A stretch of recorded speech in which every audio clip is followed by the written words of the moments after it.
Once again, good evening, everyone. And once again, thank you so much for coming. I am always happy to see familiar faces and new faces. So thank you for coming. And I hope those who are here for the first time will enjoy it and come again.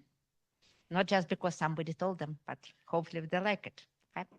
All right. So welcome to Prairie Postgres user group. Since there are some new people, my name is Hetty Dombrovska. I work in this building. I'm a database architect for DRW Holding. Also, I'm the founder and president of Prairie Postgres non-for-profit organization dedicated to Postgres education in Midwest states of the United States. And also I'm a member of the board of directors for Linux Professional Institute. And also, I'm a communication chair of the ACM Chicago chapter. Yeah, a lot, I know. I have huge FOMO, everything happens at once and I just cannot resist because there's so many interesting things I want to do and nobody gives me extra life, I totally deserve it. Right, so, okay, a couple of hours a day, please. All right. So I'm an organizer of Illinois Prairie Postgres user group, where we are all now. And most important job currently, I'm an organizer of PG Data conference, which will be in Chicago on June 5th, 2026. And we will talk more about it in a minute. So again, for those who are new, we have guest Wi-Fi, but it's not guest Wi-Fi you used to. It does not have like one password for everyone, and your device cannot remember it. So if you ever come here and you need to log into Wi-Fi, for weird reason you do not have your Wi-Fi with you, you always need to ask me because I'm generating one-time logins and passwords for this guest Wi-Fi. Okay, so we know next time if you didn't figure it out now. Now, let's look at what has been happening in the world of Postgres during the past month since we met last time.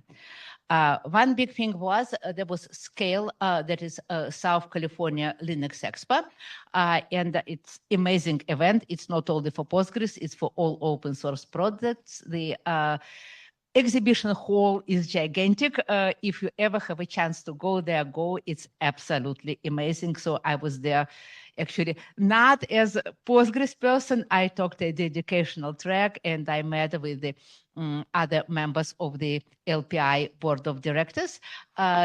This conference is always live streamed all the time, and they will make nice videos out of it. But if you want to see now what was happening on Postgres rooms and what was happening educational track, the live streams are there. So if you go to Linux, like South California Linux Expo Scale website, Scale YouTube channel, you can see everything which was happening. So including what I was talking about. And I was talking about Postgres in academia and why, nobody teaches Postgres in universities and what to do about it and why it's bad. All right. So that was in March. So now what is upcoming for next couple of months? There will be big conference, PGCon Dev in Vancouver, and that's the biggest Postgres, not the biggest, but kind of like the top Postgres conference. So that's the conference where all Postgres developers gather. So people who are not using Postgres like us, but people who are actually developing Postgres. And so they have some like hackers gatherings and patch reviews and there are lots of cool stuff. So I will be there, though my talk was not accepted again, but I am doing one community event there, which I hope will be fun. Then next is our PG Data and a co-located PG Day Boston, which will be next week after our event. It's like 1 day small conference. Again, if you want to try, they still have CFP open. And then it will be POSET. So that is online Postgres conference sponsored by Microsoft. And that is actually a very cool event. And I really advertise online event. That's one I'm always happy to advertise every year. They have lots of great content. So check them out. And this costs nothing. You can register and then you can watch their videos later. It's a very, very, very, very cool conference.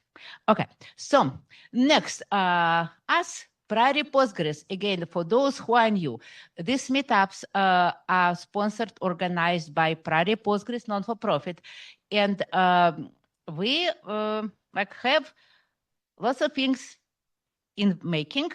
We are planning events and we have Discord server. So if you are not in our Discord server yet, please join us because I want to talk to people. You know, I like to talk. Who does not know I like to talk? Everybody knows. Even if you're here first time, you already know I like to talk. So I like to talk to you. I want to hear from you what you want to do here. And, you know, a couple of things I still want to discuss, whether one talk is enough because all other meetups doing 2 or 3 talks each time. And I do not know, we kind of like always do one talk, maybe we should do something different. Whom you want to hear, whom I should invite.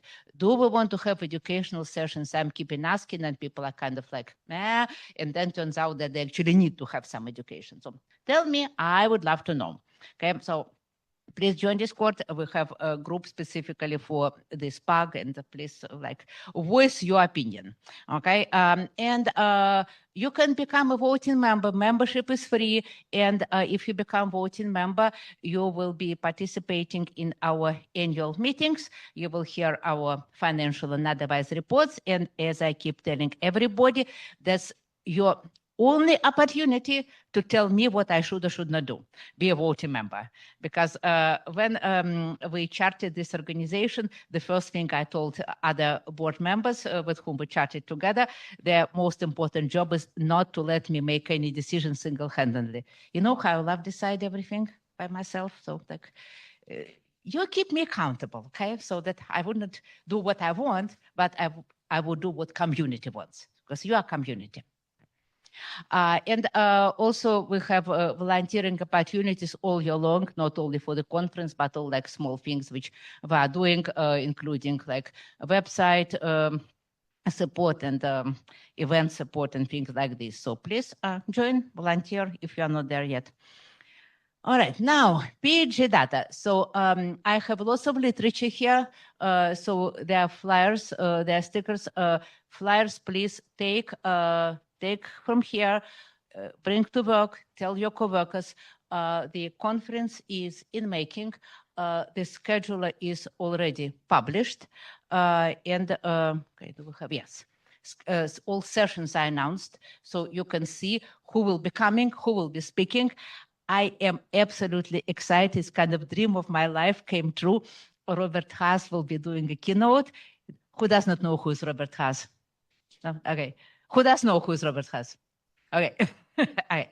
So Robert Haas actually is a person who is behind the scene of Postgres Query Planner. He like wrote the most important part, Postgres Optimizer and all other like core Postgres features. Honestly, when I was thinking about this conference, I just was picturing him doing keynote, and he agreed. So he will be doing opening keynote, but you know, there are lots of other excellent speakers, including some people from Prairie Postgres. So take a look. Again, it's all there. Registration is open. So what we need, we still have some sponsoring opportunities. So if your organization want to be featured on the website, there are still some options. Like in bronze sponsor, just you have your logo on the website, okay? Logo and like URL of your organization and a couple of free tickets. We are still looking for a community. We're almost done with community sponsors. To be honest, we have a couple in making. But again, if some interesting community want to join us, we're all for that. And for academic partnerships, so hopefully we'll get some. Tickets are on sale. So student tickets are $20 only. If you know students, please direct them to our website. I think it's a great opportunity. It's 2 days conference with trainings are included. So please advertise. Full price tickets are all in $50. So like tell anybody who might be interested. Okay. All right. So now back to our meetups. So that's our third meetup of 2026. And so far we had Ryan Booth in January.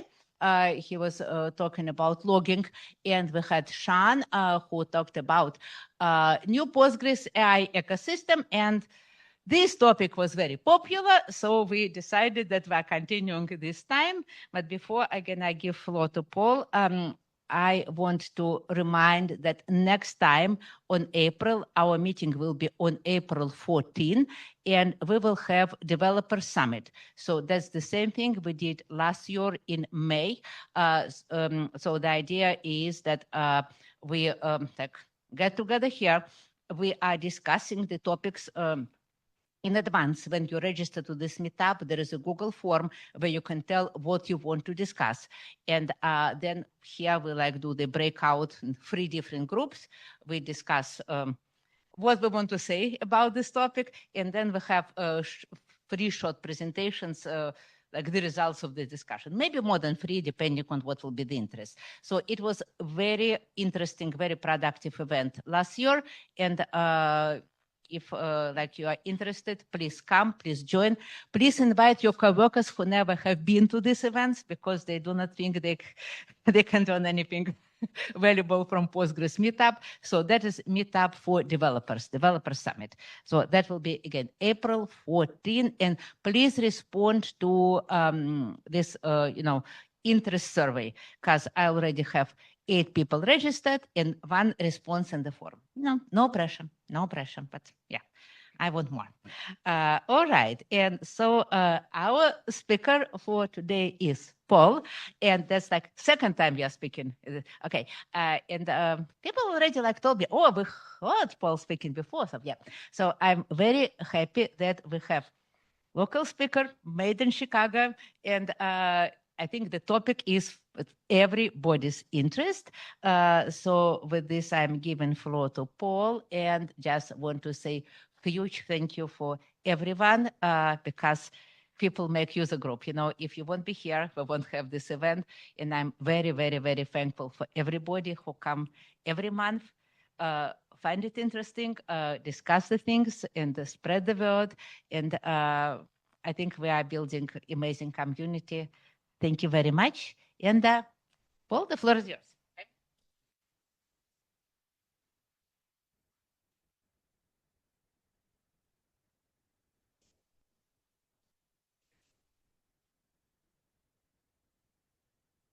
Is it on? You can hear me? Yeah, sweet. All right. Oh, that was the wrong thing. That is. Yes, there's only 2 wires. So. And all of them in the right place. Oh, yeah, sweet. Full screen. This is a presentation. Okay. This title is a mouthful, isn't it? It's quite short. Okay, so I'm Paul Whalen, which I should have put on the slide. Yeah. Early learnings building apps on Postgres in the Claude Code era. The importance of the iteration loop. So yeah, who am I? When Hetty says local speaker, that's her polite euphemism for I am not anyone important at all. Sean is a fancy Postgres person who talked about AI last month, but I'm just a guy that comes to these meetups. I'm a software engineer here in the city. And I'm sharing my thoughts and hopefully creating an opportunity for discussion. So I work at Peak 6 Capital Management, which is a trading firm half a mile that way. We are a competitor of DRW. but we're all friends. I've worked there for a little over 12 years, basically a back-end application engineer. I write Java, Go, Python, mostly Java these days. I have a good chunk of data engineering experience in my career. Lots of Kafka, lots of SQL, Postgres specifically, but just in general, I'm a huge database nerd. I love Postgres. I love the internals of databases. There are so many out there. I love learning about them.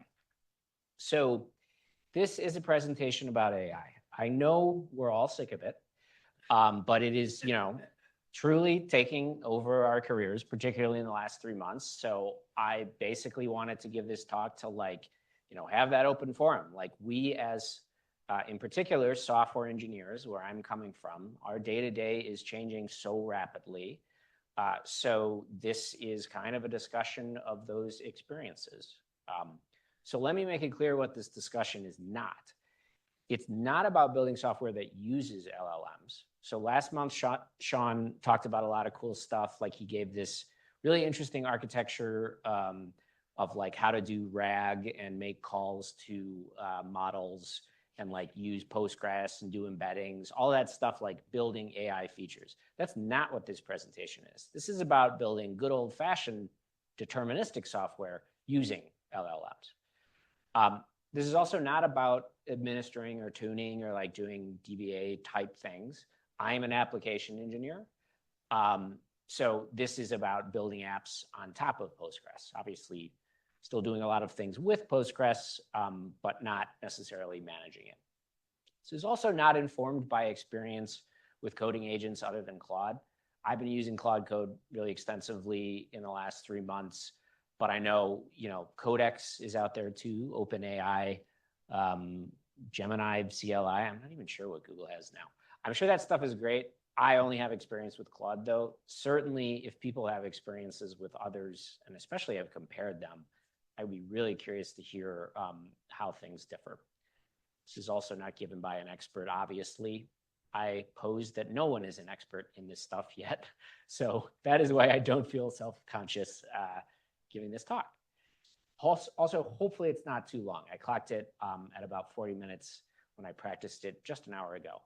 So hopefully there's room for discussion afterwards, because I think that's the really interesting stuff, because we're so early in this era of agentic engineering.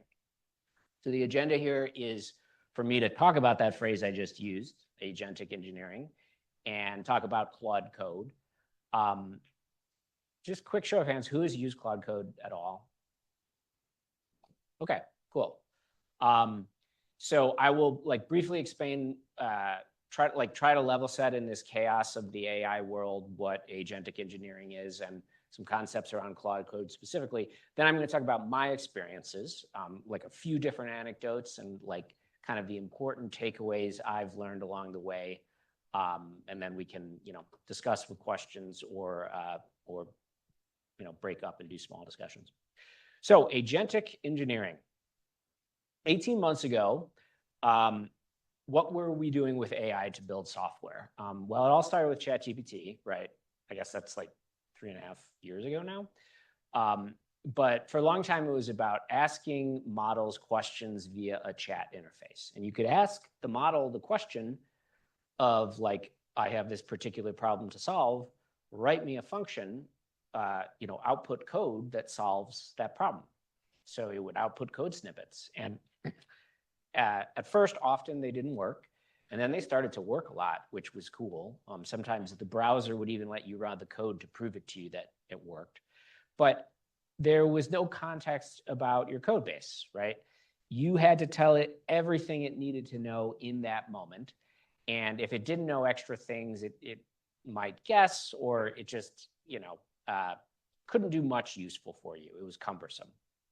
And as a result of not knowing about your code base, it didn't have ability to verify its correctness. That was sort of completely on you. You would write code and you would have to decide, or it would write code and you would have to decide if that was useful to you. Around that time, sort of the next level up a little bit, fancy autocomplete. So if you were like me, you checked the box somewhere in your IDE, in IntelliJ or VS Code or whatever, that said, make my autocomplete AI. And suddenly, instead of just tab completing a variable, it started like tab completing 10 lines of code and like trying to read your mind about what you were doing. And it was kind of crazy. It was like mostly infuriating, at least to me. But it was like the next step on this path towards where we are now. So where are we now? Prompts don't just trigger a text response like in ChatGPT. They start an agentic loop, which is this term of art that I've tried to distill to the very simplest possible thing, where you prompt a model, the model thinks about it, tries to understand, and then the model does something. It does something on your computer, like very concretely. And then after the thing, it checks the output of the thing, whether that thing worked according to the model's understanding. And if it did work, it might stop. If it didn't work, it would go back to step one and like do that stuff over and over and over again. So this manifested in this concept that people called vibe coding, which I think is a term that was invented in February of 2025. And it was originally like a derogatory term because you could like just speak in English and say, watch the agent write code and then sort of cross your fingers and don't read the output. And maybe you had a website that like looked like it worked and you could just like keep vibe coding forever and ever and it would sort of work and maybe it wouldn't. We've matured from there, and we as software engineers, we have such high opinions of ourselves, so we have to use the word engineering to continue to describe what we do. So it seems to me like people are gravitating around this term agentic engineering to describe the act of getting a model to write the code for you, but you're still sort of in the loop. So the agent writes the code, we as the engineers evaluate the code, review the code, steer the whole model doing its thing. So that's kind of where we are now. And then I have a slide about the future, and it includes this picture from a blog post that was literally last week that spoke to me so much. I was like, oh my gosh, this is such a good summary of agentic engineering that I have to include this picture in the talk. And it's basically these 8 levels, and it kind of reflects the timeline that I just described. Things started around autocomplete. Agent IDE would be like Cursor, if anyone has heard of that.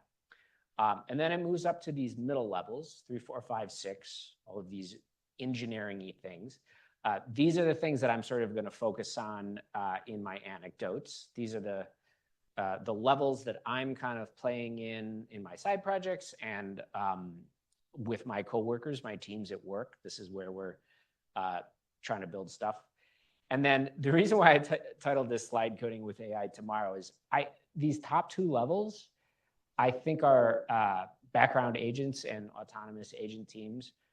I am sort of skeptical that anyone is like successfully using these practices. I think we will get there, but it seems to me like a lot of people on Twitter just saying like, I'm doing cool stuff, but like, are they actually building useful software with it? So if someone can prove me wrong here today, I would love to chat after this. But I think that it seems clear this is where we're heading. We just got to figure out how. I will share the presentation, by the way, afterwards, so you can follow links. Anyway, let's zoom into Claude Code. Claude Code is an agentic harness around Claude models. So Claude models are like Opus, Sonnet, Haiku, these like, these brands we hear about when they're announcing things. And Claude Code implements this agentic loop I've been discussing. So in the How Claude Works webpage in Anthropic's documentation, they have this picture, and it's just a picture of the agentic loop, where when you prompt Claude is this piece of software that gathers context about what you care about, takes action, running a program, writing code, and then it verifies the results of that action. And then, there you are, just relegated to the side, still employed, hopefully, interrupting, steering, adding context. So what are some of the things you're thinking about as an engineer when you're using Claude Code that maybe you weren't thinking about 6 months ago when you were just like a handwriting code or whatever? So one of the big concepts is tools. A tool is a concept that an agentic harness uses. As I understand it, all of the harnesses use this word tool to describe this concept. And it's really just how Claude does stuff. So the really common stuff that it does is it reads and it writes files, right? It edits your code, but it can also execute any program that you let it. And critically, it can execute your program, the one you're writing, to verify that it's doing what it's supposed to be doing, and it can execute your tests. That's going to be a huge theme of the anecdotes that I share, is executing tests. It can also, try to get more context, search the web. Even though it's been trained on the entire internet, asking for context from the web certainly helps it do its job. Speaking of context, you tell Claude things up front to help in its task in the agentic loop. You give it instructions which fall into different categories. The most classic one, Claude MD, which might say things like, how do you build this application? How do you run this application? Or it might have standards about how the code should be written in this application, how you should add features. There's also this concept called skills, which don't have time to touch on too much in this presentation, but it is something that we at Peak 6 are thinking a ton about now. Skills are basically a way of saying to Claude, hey, here's this specific type of task that is repeatable that you should know some details about so you can do it better when it comes up. So like in a classic example of a skill would be like writing tests. You tell Claude, this is the way that you should think about writing tests. Rules, honestly, just an extension of Claude.md. The last sort of big thing here that is important to think about when dealing with Claude is managing context. So context is just like the short-term memory of a Claude session or the task you're working on with Claude in a moment. So you want to give information with Claude that fills up its context window so that it can do well on that task. And then if Claude gets kind of sluggish or stupid, you might want to clear its context window and start fresh. Because certainly we don't have infinite context windows, and the models perform poorly if they're too large. So those are the kind of things you're thinking about with Claude. But I want to define this concept that is really important, that is going to be a theme through my anecdotes. The iteration loop, right? This is Claude iterating on thinking about things and taking action. And this is what makes Claude sort of magic, and why, in particular for software engineering, it's so useful. Claude will not stop until it thinks it has the given correct output. And the big thing to understand is that you, as the agentic engineer, you get to define what correct is. So a lot of this presentation is about what the different versions of correct is. A very classic example is whether tests pass, right? If you had failing tests and you tell Claude, fix the tests, it will get the test to pass. One way or another, it will get the test to pass. But correctness can be vaguer, right? It can be about adhering to your application's code style or conventions. It's like a version of correct. It's like maybe harder to verify, but it's still some definition of correctness for Claude.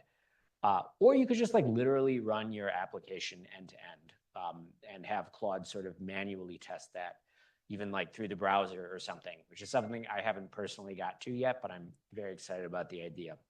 So I want to hit home this point that I'm going to say a few times. Claude is dumb but persistent. It will get to correct if you define correct. So use this to your advantage. Okay, so now my experience is Claude building applications on top of Postgres. There are 4 of them, and I will note this is rather stylized, simplified to hit the points that I want, but all of these are real examples of things I've worked on myself or with my team at work in the last 4 months since Claude Code got so much better than it used to be. And then the last example is I've hacked on a little bit, but it's forward-looking, and I just had to include it because I think it's so exciting. All right, let's start with core data modeling. If we're starting with no application and we need to build an application, we have to come up with the schema first, right? This might be the most important point, important touch point that a software engineer has when they're building an application on Postgres. So I'm going to give you an example of my team doing this recently. This is a toy example. Remember, I work for a trading firm in financial services. So if you're not familiar with that space, this is not going to make sense to you. I'll try to give you the points that are useful to understand as I walk you through the example. But I'll just read the prompt for you here. Design a SQL schema to capture over-the-counter traded financial instruments. It should track what positions you have in what specific accounts. So like position is how much you own of a particular financial instrument, like 100 shares of Apple stock. And it should track Greek risk over time.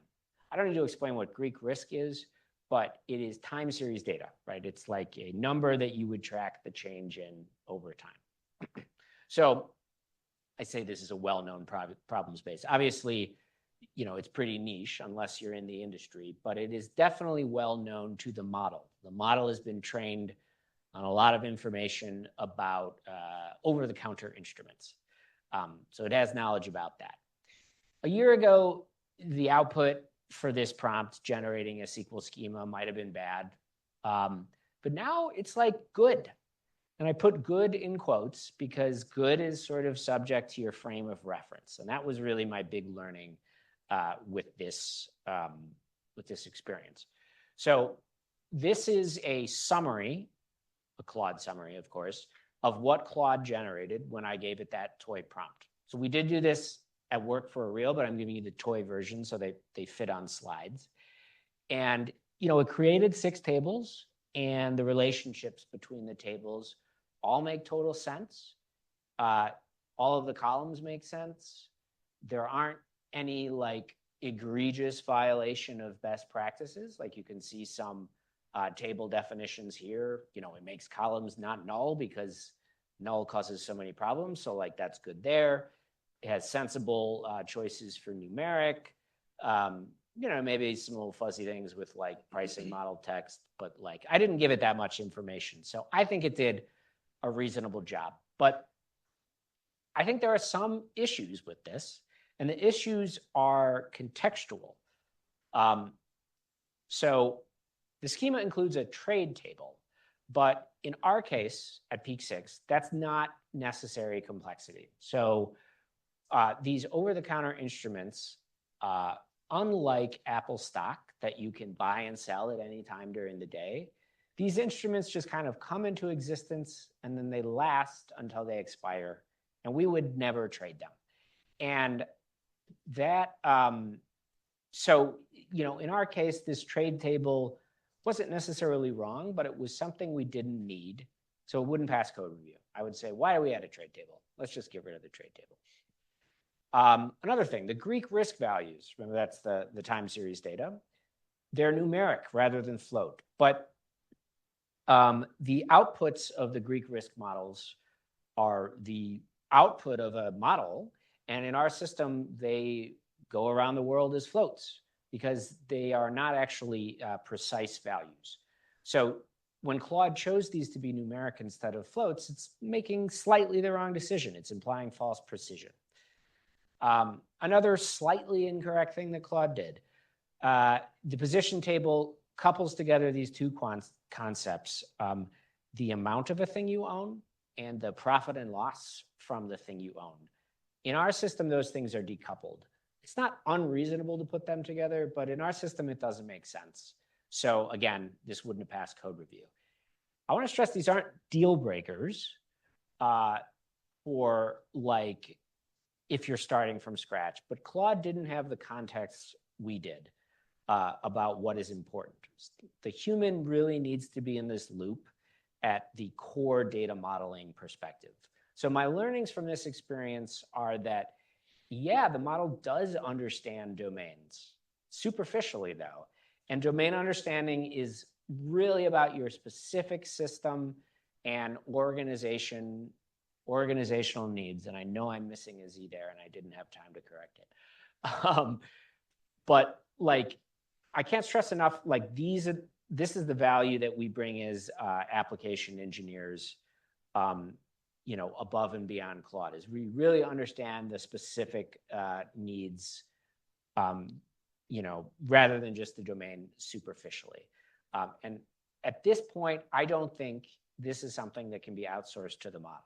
So the takeaway here is that, designing a SQL schema for like a production grade application might be something Claude looks like it can do, but it would not be the thing that I jump to for Claude.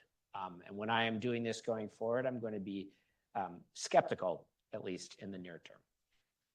Okay, so second anecdote, a simple SQL migration. So now we're dealing with an application that already exists. We just want to add a column to a table because we have a feature we want to build. So what is that feature?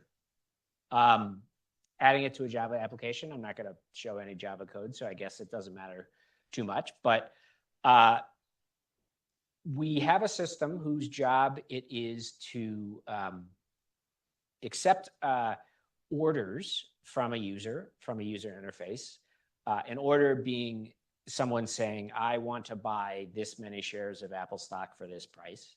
And then that system stores those, and it eventually sends an email with a list of those orders. So within this system, we had a need to add this thing called client ID to that email.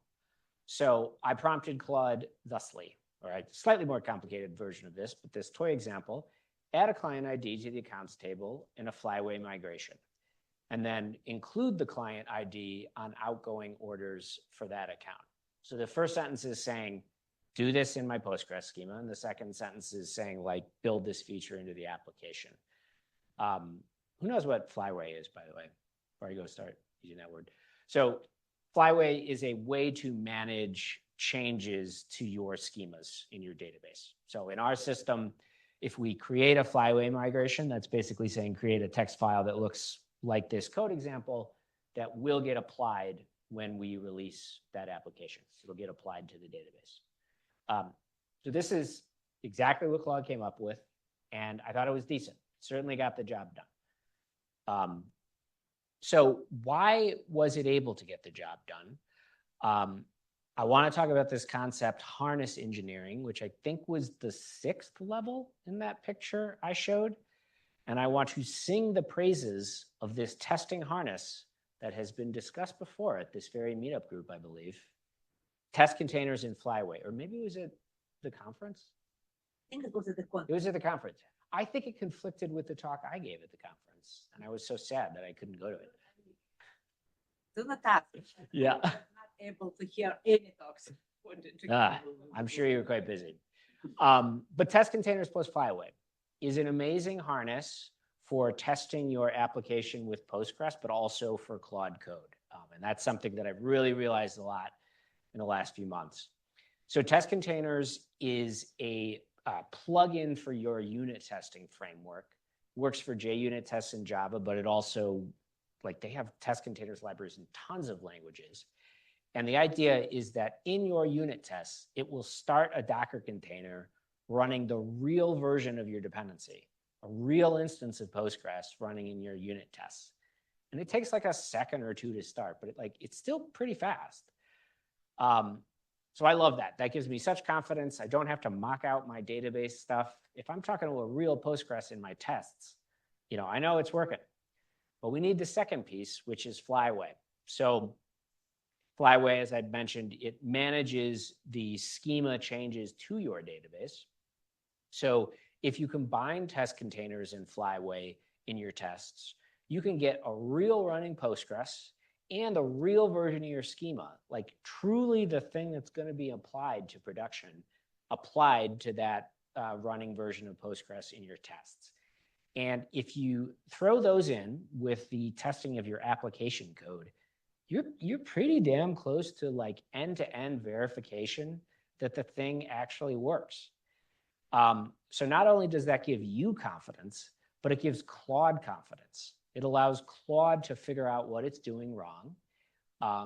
And any issues in your application code, in that migration it created, Claude can troubleshoot any of that. It can run those tests on its own, and you get real confidence that it's solving the problem fully. And this is an example of a problem that Claude solved fully, and we were able to ship to production with high confidence, and it works. So harness engineering, super important. Test containers plus Flyway, highly recommended. Honestly, even if you don't use Claude, but it's really a superpower with Claude. One other sort of category of takeaways from this anecdote, let's talk about best practices and style. So the model has been trained on something, on a lot, the entire internet. It's been, trained on the enormous Postgres documentation, which I learned at this meetup is like 3,000 pages if you print it out. That's amazing to me. But you need to tell Claude directly what you care about. It's not always going to do the best thing, because Claude just wants to finish. It wants to get to that state of correctness. So its first pass might not be great. So in that client ID migration example, that little snippet I showed you, it shows a non-nullable column with an empty string default. That is not a bad thing 100% of the time. An empty string can be a bad value, but almost all of the time at peak 6, that is a bit of a silly thing, in my opinion. And representing something as null, if it's truly not present, might be the more appropriate way to model the data. So Claude didn't know that. So it chose a non-nullable column with an empty string default. And I had to correct that. But that's just because I didn't tell Claude what correct was. There are ways to tell Claude what correct is. These are linked. 3 publicly available, sets of markdown files that tell Claude these are the things you should especially think about when designing Postgres schemas or Flyway migrations or whatever. They're, as you can see, they're put out by different Postgres adjacent vendors. So they have their own takes on those specific products, but they also have portions that are like general specific to Postgres. I'll be honest, I haven't used any of these 3. So far, I've been happy with this. I love this web page. I will just say to Claude after it's written something, review these changes and make sure they adhere to don't do this. Who knows about don't do this?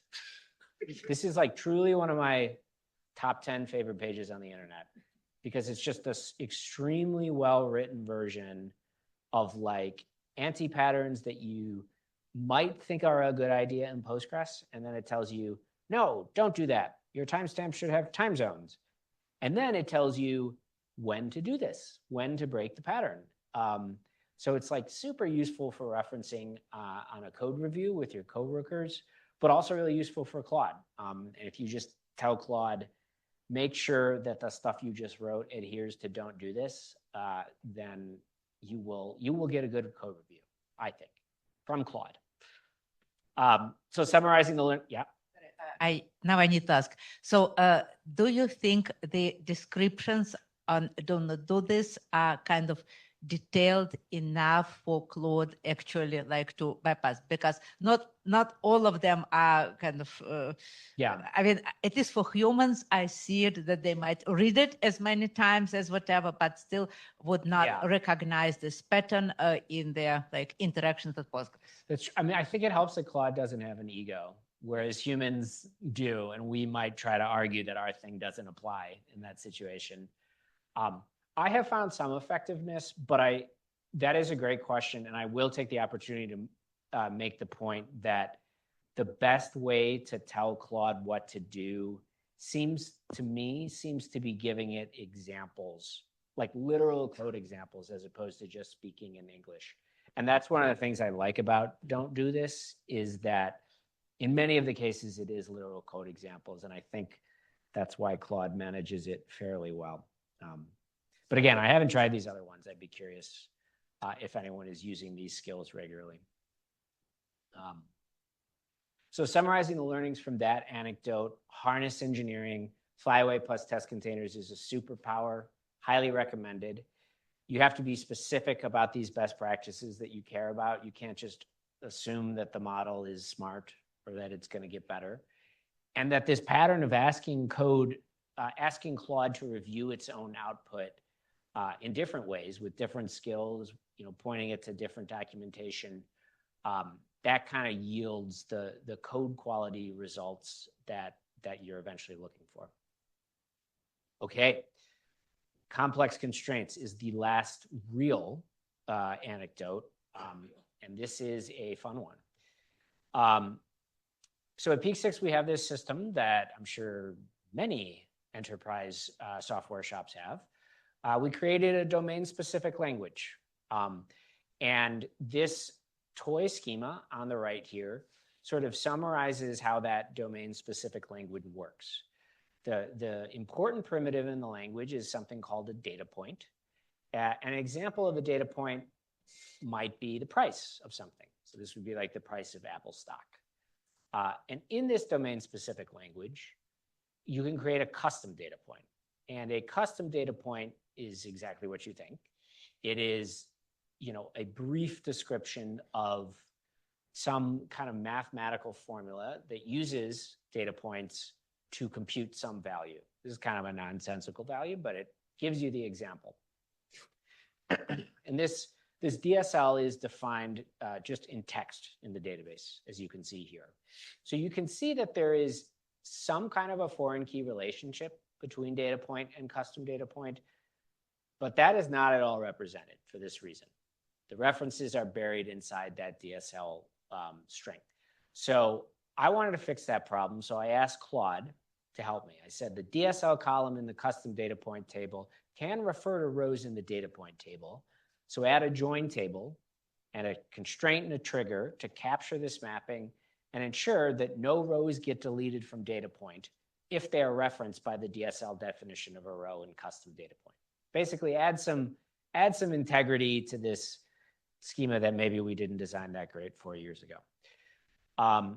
But of course, like I said, the problem is the DSL definition is text in the database.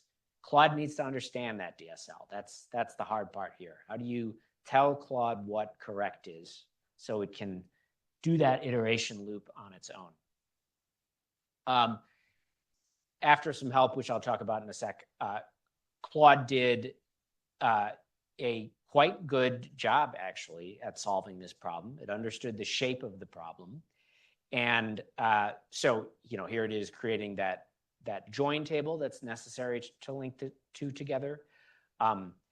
Here it is creating a trigger on the custom data point table that calls this function that when the custom data point table is updated, it looks at that DSL and it matches, this is really the critical bit right here, which is very simplified in this toy example, but it extracts those data point names from the DSL example so it can, so it can make the connection. But it's not nearly as simple as regex. That's the problem. So how do we fix that? And the answer is a different kind of harness engineering. And that is real data. This worked because I gave Claude 500 real examples of defined custom data points. I literally did the query in the prod database. And I said, these are the examples. This is an example of a DSL definition. And this is the data points that thing refers to. So Claude just sat there, over and over again, looking at the data, writing a function in Postgres, like iterating, and eventually creating like a relatively complicated thing through trial and error based on the data. And it succeeded somewhat miraculously. So I said this earlier in the presentation, but I'll say it again. Claude is dumb but persistent. And it's kind of surprising how much of our jobs as engineers have been about persistence. But, Claude can take over a lot of that. I also gave it context about the DSL. So like I told it some structure. I, gave it keywords like you can ignore this keyword, or you can ignore this word because it's a keyword, it doesn't refer to a data point. But really because I gave it the data, and I gave it the ability for it to fully validate itself, enter test containers in Flyway again. Claude can end-to-end validate when a custom data point is changed in this application via a service call. Is it actually making that connection and solving that top level problem of making sure we don't delete something from a table we shouldn't? So two kinds of harness engineering in play here made the iteration loop really wide for Claude. So Claude could do it all on its own and get to a solution without much intervention from me. I was so impressed with this. This was definitely one of my moments of like, ooh, this is an unlock. So summarizing the learnings, Claude can write Postgres functions way better than I can, which I guess I always sort of intuitively knew, but it made me, I'm very bad at writing Postgres functions, right? I want to write Java code. And one learning I had from this experience is like, if I can define the shape of the problem well, Claude can probably write the code in the language I'm not familiar with. And as long as I can read it and have a little bit of taste, that's not so much of a problem. And that using different languages becomes less of a problem. And using the stuff I should be in Postgres rather than being scared of it is kind of an unlock. Test containers plus Flyway, I will promote this all day, every day. That is how I got confidence in this feature. I hooked those in to the unit tests that Claude wrote. And the other harness engineering feature, Claude solves database problems better or at all when you give it examples of real data. I'm not convinced Claude would have been useful in any sense here unless we gave it that real data. But it worked. All right. Those are the real anecdotes I've had. And now we're talking about the future. Plan testing. So I saw this blog post last week that got me so excited. I don't know if anyone else saw this. I found it on Simon Wilson's blog, he's kind of like an AI influencer. But these new functions in Postgres 18, PG restore relation stats and PG restore attribute stats. These are so cool. So these are Postgres functions that you can use to basically tell a running instance of Postgres what the stats are. So normally our mental model of stats for a Postgres table is that you insert a bunch of data into the table, and in the background, Postgres will read the data in the table and generate these stats. These things on the right side of the slide, represent things about the nature of the data in the table. You can also use the analyze command in Postgres to make it generate the stats in a moment. So what this snippet is showing us is the stat for an attribute or a column. It's showing that in the test orders table, the status column has these most common values. In particular, the delivered value occurs in 95% of the rows. The query planner is going to use that information when coming up with efficient queries. Maybe it has a filtered query for, status is delivered or something. Super important stuff in getting Postgres to be as magically fast as it is all the time. But in the past, in order to sort of work with these things and experiment, you had to be dealing with these huge, dumps of real production data. So let's say this test orders table has 100 million rows, which is completely reasonable. But if you're going to load that into your dev database, that's going to be a real pain in the ass. And you're certainly not going to do it in unit tests. But as I've been talking about, unit tests are a huge unlock for Claude, right? If it can quickly iterate, then it can figure out a lot of things on its own. I hacked on some of this in the last couple of weeks, experimenting a bit. But here's some of the things it could do. Claude could verify in tests that a certain execution plan is used for a certain query, a certain set of statistics, even when new indexes are added, right? So like, who's ever had that situation where they added an index that they thought was going to help, but it, for whatever reason, chose an index and your query plan became like super bad? That's a risk.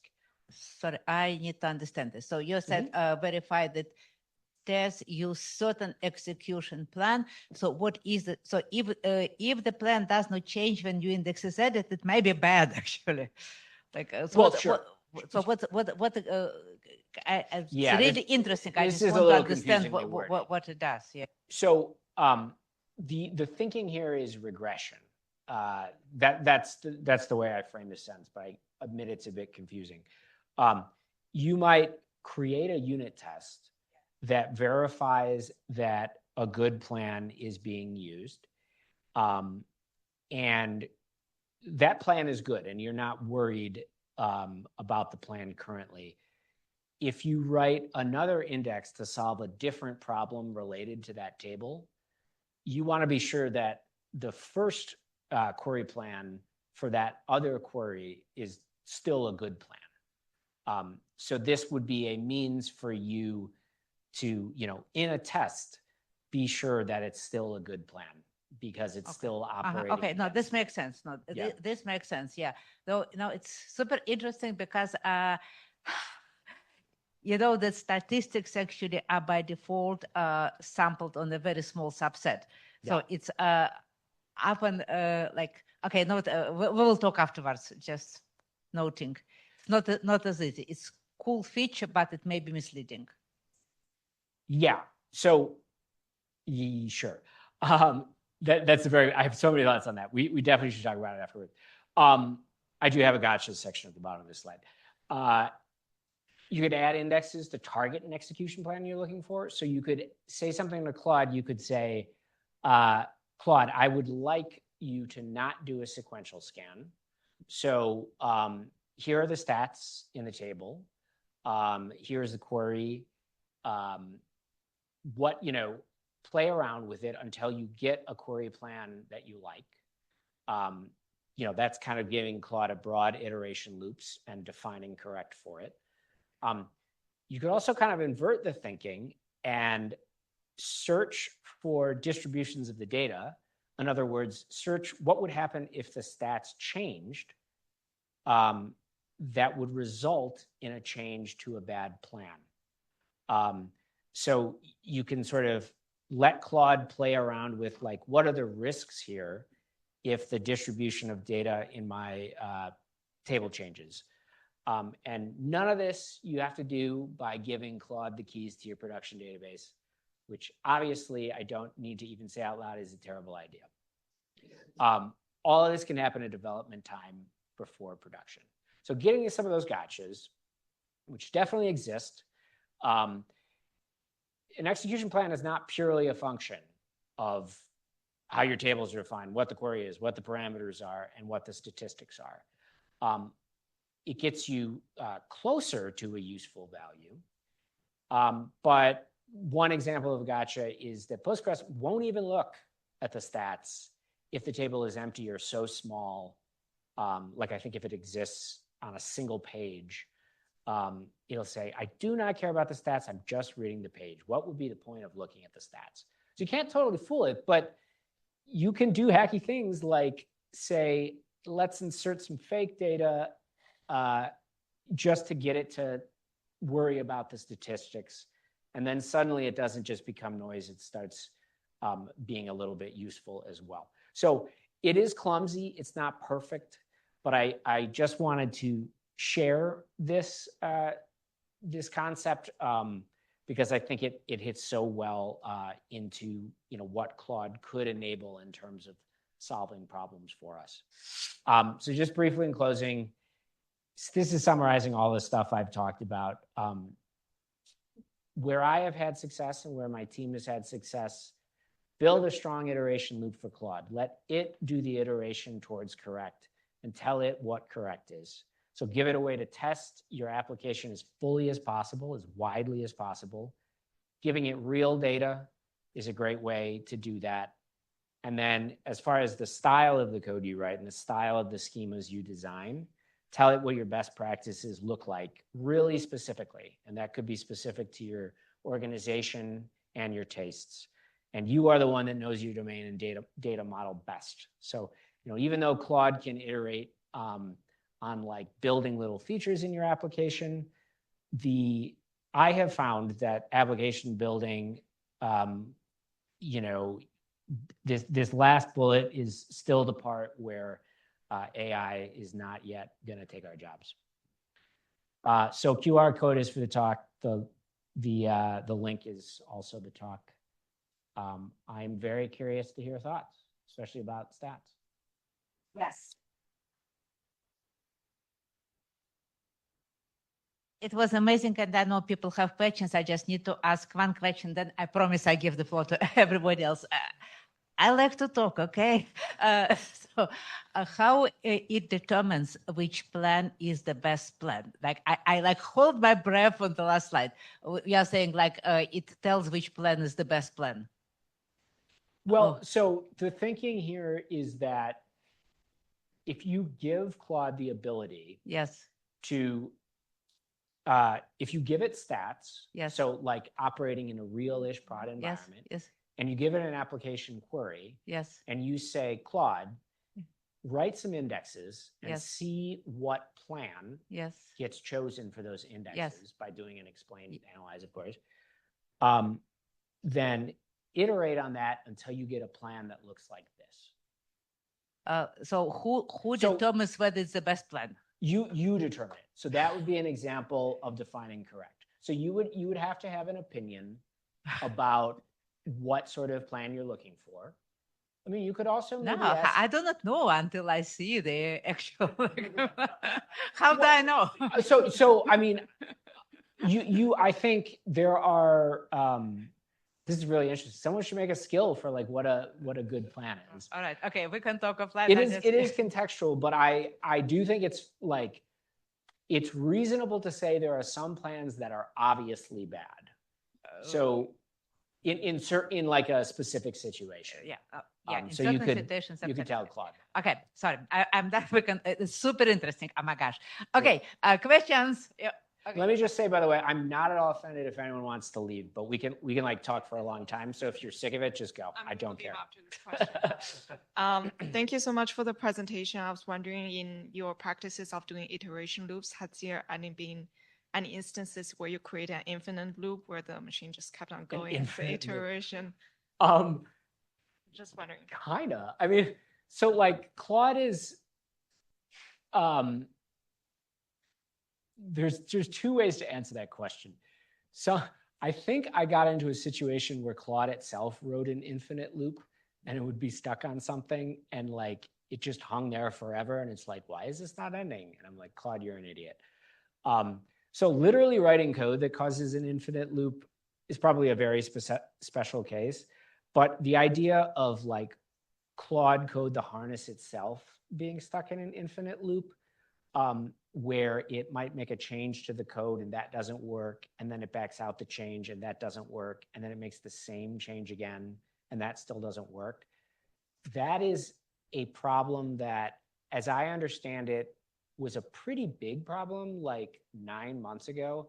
It's not a problem I've experienced in probably at least 3 months. Claude is pretty good at stopping itself and saying, like, I truly don't know what to do here. You have to help me.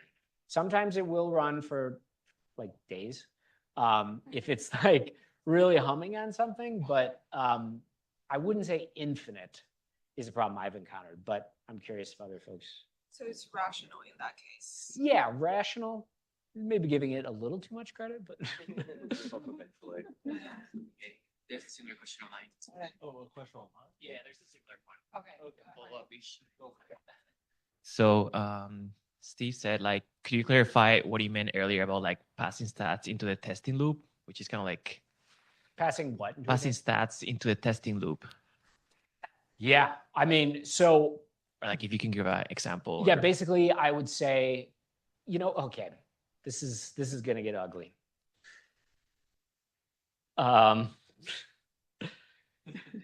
This was not part of the plan. So if you see any curse words in my Claude prompt, no, I don't curse at Claude. One of my teammates does though, and I keep telling him, stop doing that. It's gonna haunt you one day.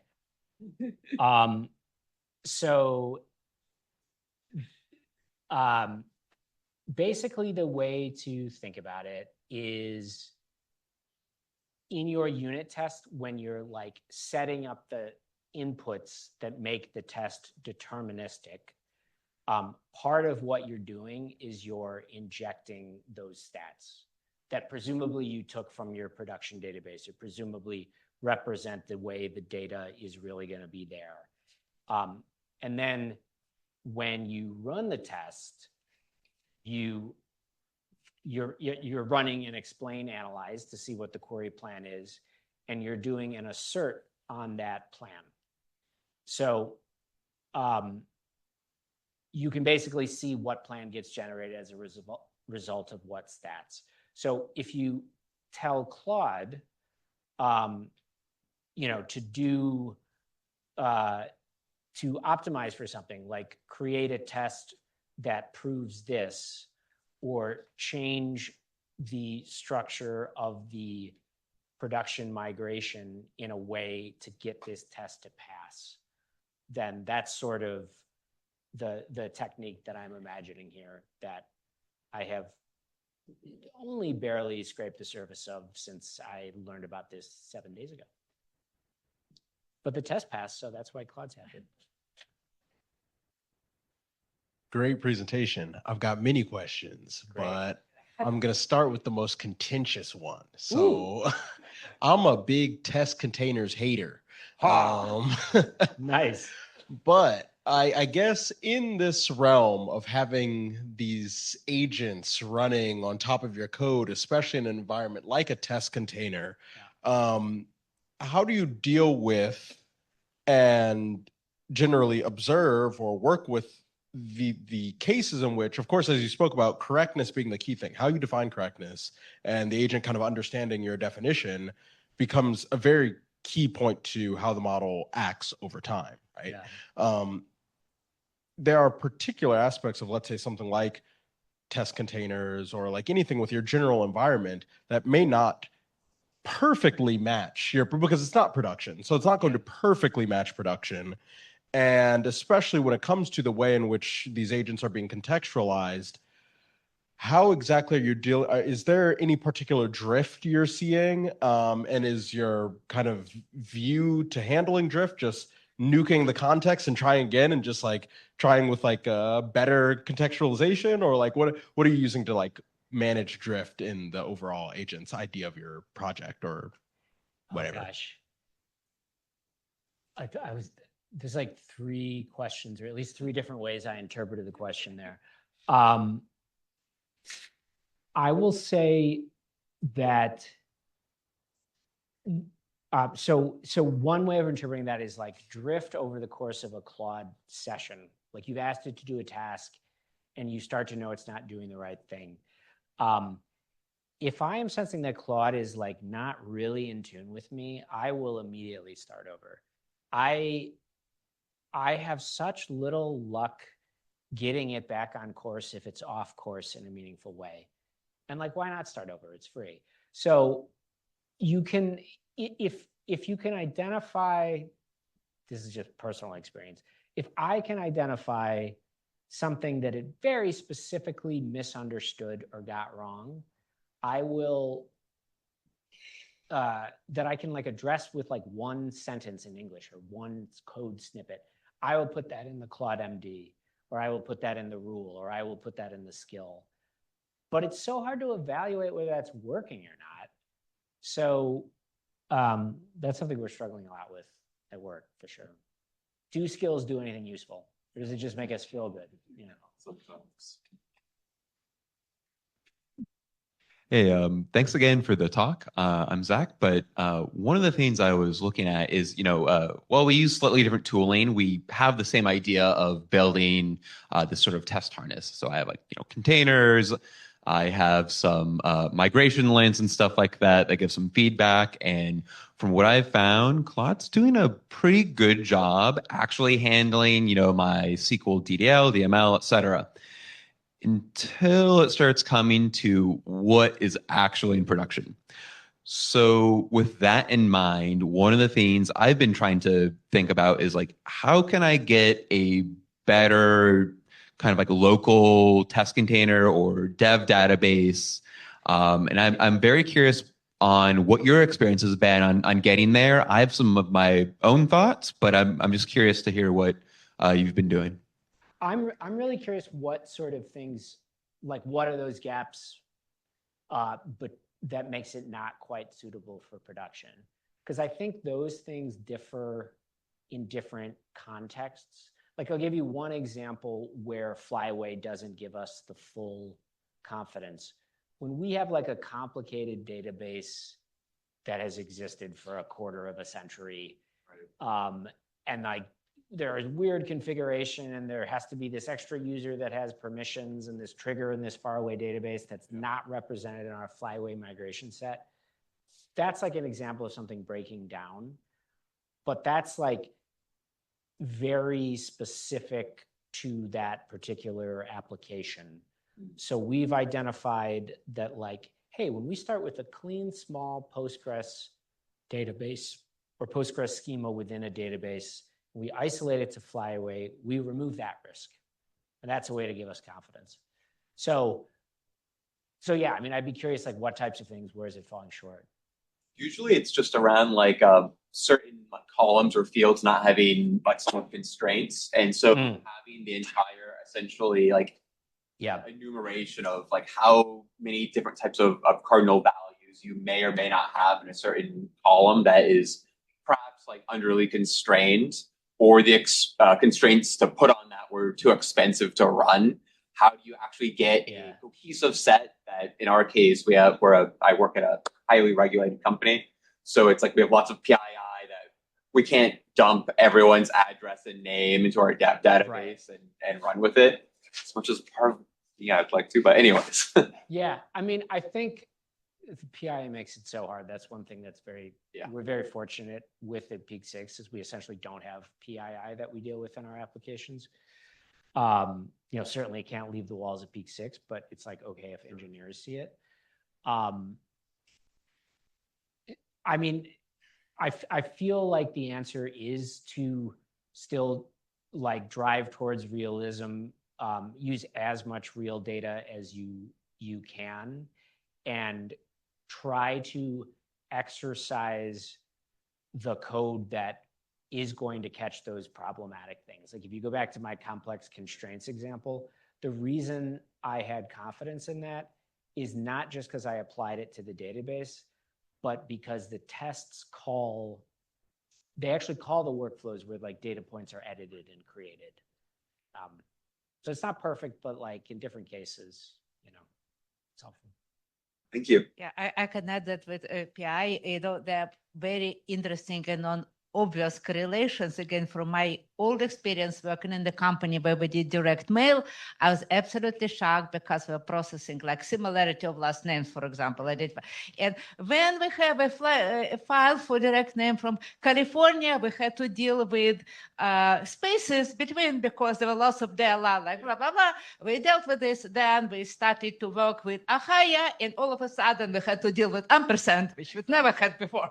So that's actually like surprising statistics which you need to encounter. Yeah. We don't use any of them, but I feel like there are products out there that are like really geared around trying to generate data for these types of edge cases. I don't know if you use it's mostly like stuff like legacy systems. So like we are still doing like mainframe integrations that part of their stuff is being migrated to Postgres and stuff like that. Yeah. So it's a whole can of worms. But yeah, once you start integrating with things, it gets messy. Yeah.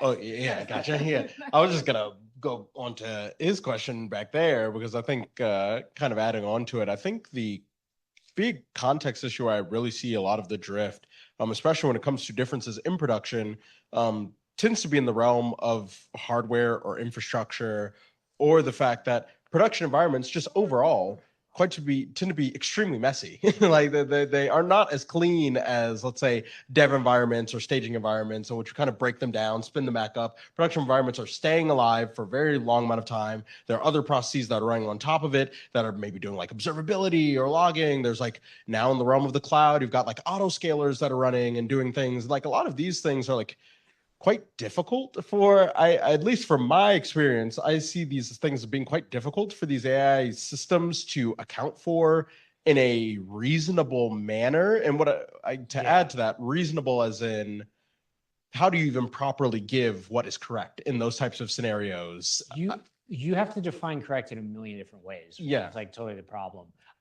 What I focused on in this presentation is like very much just like building features and applications with like good quality code. And those are like two very specific definitions of correct, but like, you know, you're making a great point that a successful running software system needs a whole lot of correctness. And like we as agentic engineers have to figure out how to define all those forms of correctness. So, you know, like I said, our jobs are not going away, but they're changing. Yeah. And I'm actually curious about like your feedback perspective, because I have also faced the way when it starts hallucinating or completely off the way, you just close it or start from scratch. Yeah.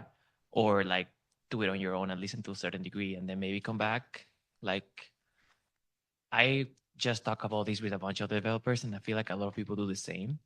So I'm kind of concerned about like, once you do that, whatever endpoint Claude hit, he thinks is the right answer. That's why you're not like asking follow-up questions, because everyone I ask about this, like no one gives feedback back about saying, thank you for trying, or thumbs down, or like, this is not the right answer. Like, I'm not sure if you do or have any thoughts about like that portion of it. Like if someone ends up at an answer and they're not sure if they're correct, I think. No, like, you know, it's not correct, but like you said, like instead of like saying, no, it's incorrect, you just close it and start over, like don't do it again. Yeah. But Claude might think that he hit the right answer because you're not asking follow-up questions. So yeah, I mean, definitely. Did you want to say? That's Anthropic's problem. Kinda. Like, my company can't train our own models; they're too big. So, yeah, I mean, I would just say that like, when we're talking to Claude, when the session ends, you know, we're starting from zero again. Like, it's not learning anything. So the way I think about it is like, the only reason you should continue a session is if you think there's a chance of getting to your task getting complete. And once you see it becoming more wrong, I find it very hard to get it to correct enough for your task to be completed successfully. May I speak to that as well? So I'm one of those people who will actually follow up with Claude occasionally and ask it to come up with something new. And what I found is that by the time it's off track, like Paul was saying, it's generally too late. But what you can do is, before you go to the actual implementation step, if you work with the agent to refine a spec, and then you review the spec for correctness and make sure it includes the context you care about, you tend to get very good results. Which segues into my question for you, Paul, which was, at the beginning of your presentation, you described attempting to generate a SQL schema with Claude Code. And you said, this looks on the surface, quote unquote, good, but it's not particularly useful because this is not how we do it at Peak 6. Given that, seeing its design, and then showing us, I believe in the next slide, you said, here are the 4 things that are wrong with it. Did you go back to Claude Code, start a new session, and tell it that? Yes. What did it say to that? Well, it always says whatever you want, boss. You know, like if you tell it what correct is or tell it what wrong is, I think it'll pretty diligently change. And I think you're also like hinting at the idea of like plan mode. I don't know if you use that. I do, yeah. Familiar? Yeah, I use plan mode extensively. So what I would say is like, that's totally a valid workflow. Is like, let it generate something that you don't love, but is a great starting point, and then give it the specifics. I probably should have made that more clear in this section, but my point is sort of that with data model design, it is almost not useful to go through that because you probably have so many specific opinions about the model that you might as well just write it yourself. But that's maybe a personal thing more than anything. So not a question of, say, available context, but the work required to transfer the context into the agent.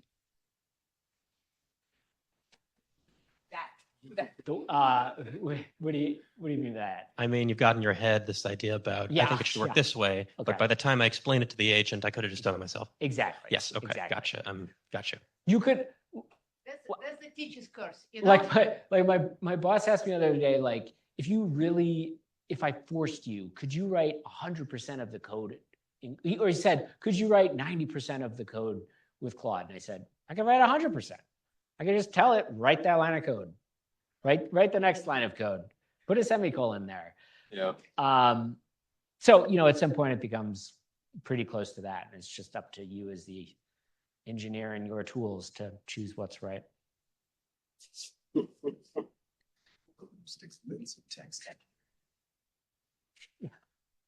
Hello. I noticed when it came to many of the SQL code that a lot of it was table creation and table alteration. Mm-hmm. Could the same concept also be applied when it comes to advanced querying on the tables that were created? I would say definitely. I probably should have actually included as part of this example, like it had to write queries too. The reason I didn't include it is because in this case, it was an extremely dumb, simple amendment to the query. But I have definitely found that if you tell Claude what a schema is, it can write really fancy queries really well, especially if it has some intuitive understanding of what the domain is. Sure. So for instance, say I wanted ranking from within the data, you know, Yeah. obviously the SQL query is a Windows function. Yeah. If I entered in, I want ranking, would it write the Windows function with the code, I'm assuming, right? Yes, it definitely would. So I do, more application development as opposed to like analysis. Not that you wouldn't find that kind of query in an application, but when I tend to be writing fancier queries when I'm like doing analysis about something. And when I think to myself, like, should I be using Claude for this? The thing I'm always worried about is how do I know that it's correct if like I haven't gone through the mental exercise? Like it'll return me data and I have to trust it, Thanks. Okay, so shall we continue here? We can continue actually in the cafeteria. I just think that some people have to catch their trains, which is totally legit. That's why we have talks first thing and then discussions last. But we can move there and continue. All right. Okay. Well, thank you so much. Thank you. Oh my God.